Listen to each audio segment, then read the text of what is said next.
राज्य उत्पादन शुल्कच्या भरारी पथकाला माहिती मिळाली होती की सिमेंटच्या मिक्सरमध्ये गोव्याची दारूची अवैधरित्या वाहतूक होणार आहे।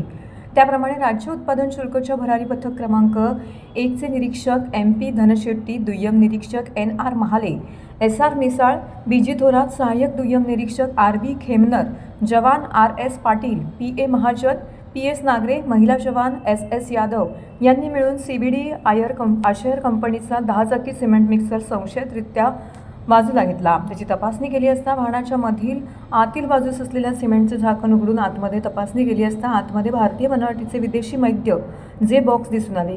सदर वाहतुकीवरती छापा घालून गुन्हा दाखल करण्यात आला। या मिक्सरमधून 595 मद्याचे बॉक्स दारूबंदी गुन्ह्याअंतर्गत जप्त करण्यात आले। तर आयशर कंपनीचा सिमेंट मिक्सर सुद्धा जप्त करण्यात आला। या सर्वांची एकूण किंमत 66,49,175 रुपये असून आरोपीचं नाव मोहन शंकरजी जोशी, वाहन चालक यास अटक केलेली आहे। ही कारवाई आयुक्त राज्य उत्पादन शुल्क डॉक्टर राजेश देशमुख, सहायुक्त अंमलबजावणी दक्षता प्रसाद सुर्वे, विभागीय उपायुक्त प्रदीप पवार, राज्य उत्पादन शुल्क अधीक्षक ठाणे प्रवीण तांबे, उपअधीक्षक पोकळे यांच्या मार्गदर्शनाखाली करण्यात आली।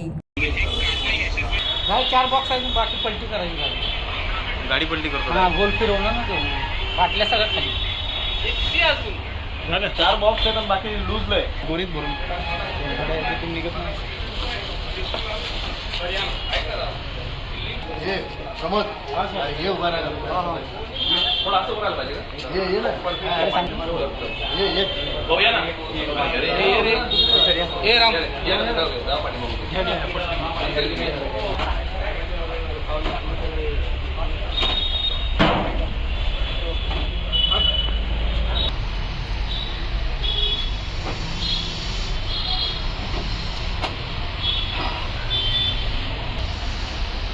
हाँ, एक मिनट।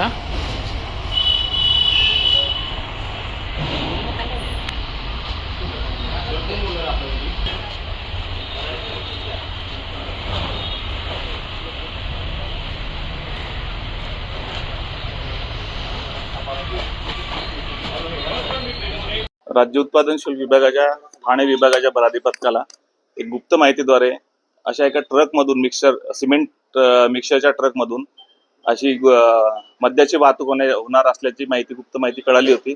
त्या अनुषंगाने भरारी पथकाचे अधिकारी यांनी मागील 1-2 दिवसापासूनच या गाडीवरती पाळत ठेवली, माहिती घेतली आणि त्या अनुषंगाने नवी मुंबई भागामध्ये DY पाटील स्टेडियमच्या परिसरामध्ये याची तपासणी केली असता या गाडीमध्ये 600 बॉक्सेस हे गोवा राज्यात निर्मित झालेले मिळून आले। यामध्ये एक आरोपी आणि गाडी आणि 600 बॉक्सेस असे जप्त केलेले आहेत। हा जवळपास गाडी आणि वाहन मिळून असा जवळपास 66 लाखाचा मुद्देमाल जप्त करण्यात आलेला आहे आणि ही रात्री 1-1:30 वाजेची कारवाई आहे, 25 म्हणजे आज रोजीची 25 तारखेची। यामध्ये 2 पथक कार्यरत होते भरारी पथकाचे आणि यामध्ये 10 ते 12 अधिकारी सर्व कर्मचारी पाळत ठेवून होते या गाडीवरती। याचं पुढील चौकशी आता अधिकारी करत आहेत। तर भरारी पथकाचे निरीक्षक हे पुढील चौकशी करतील, कुठे चालला होता आणि काय होता, याच्या मागचे मूळ सूत्रधार कोण आहेत याची चौकशी सुरू आहे। नाही, तपासात फक्त आरोपीने सांगितले की यापूर्वी 1-2दा असं हे प्रकार केलेला आहे आणि आता नव्यानेच तो असं ही क्लुप्ती जी आहे ही नवीनच आम्हाला मिळून आलेली आहे। आतापर्यंत अशा सिमेंट मिक्सरच्या गाडीमध्ये कधी अशा प्रकारची वाहतूक मिळून आलेली नव्हती। ही प्रथमच आम्ही अधिकाऱ्यांनी शोधून काढलेली नवीन पद्धतीची चोरटी वाहतूक सापडलेली आहे। आतापर्यंत काही कळाली नाही माहिती, आता ड्रायव्हरचं जे इंट्रोगेशन करूया त्यामध्ये कळून येईल ती माहिती। अनुषंगाने या आरोपींचा सर्व तपास घेऊया, याची मागची हिस्ट्री काय आहे का, आणि त्या अनुषंगाने जर काही असं मिळून आलं तर त्या प्रकारची कारवाई करण्यात येईल।